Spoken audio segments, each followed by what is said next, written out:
Hey everybody, Jim Davis, along with the Buckeye Boy.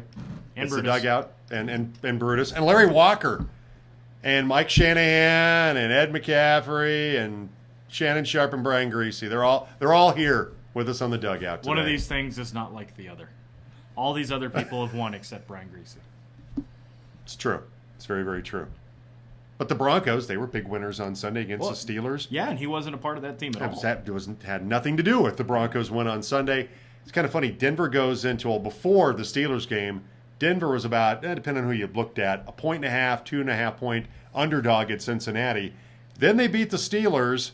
Andy Dalton goes down with a thumb injury. He's done for the season. All of a sudden, they're now between a 3.5 to a 5-point favorite Sunday at Paul Brown Stadium. Yeah, that touchdown swing has a lot to do with Andy Dalton's injury, one, and the way the Broncos played and turned over Big Ben 4 times. That's a guy that's going to Canton. Jeff Driscoll, I think his first name's Jeff. That would be correct, Jeff Driscoll. He's going to Canton if he gets a bus ticket and an entry ticket. So the Broncos should be able to turn him over a couple of times. And yeah, it's an early game. It's a road game. They always seem to have some interesting games in Cincinnati. But I think this one's right there for the Broncos.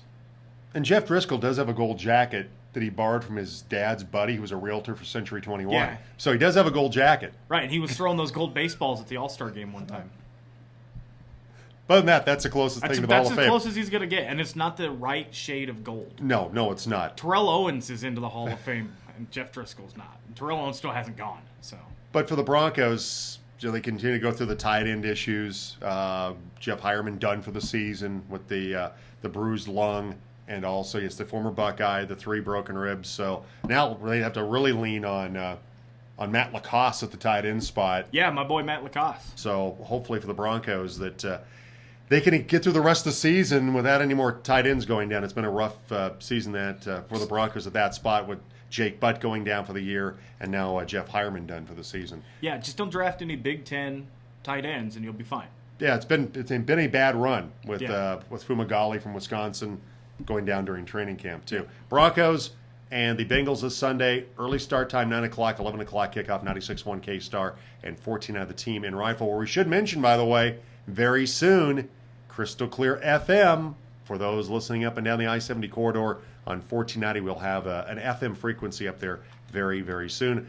Also, we have the Nuggets and the Avalanche as of last night, Tuesday night, both getting wins. The Nuggets, the biggest margin of victory of the Lakers ever in franchise history.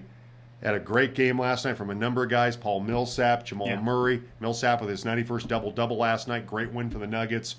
And then you also have the Avalanche snapping that 11-game losing streak in the regular season, that millstone against Nashville, with a 3-2 win last night. Yeah, and they got it in Bridgestone, which is a tough place to play. And they got the second of a back-to-back, as we're shooting this on a Wednesday coming up tonight against Pittsburgh. And it's going to be a good challenge for the Avs as far as the Nuggets go. They had some good guys come off the bench, play some strong minutes. Gary Harris with the ankle was still out, but you got Malik Beasley coming off the bench. Career high for him. Career high.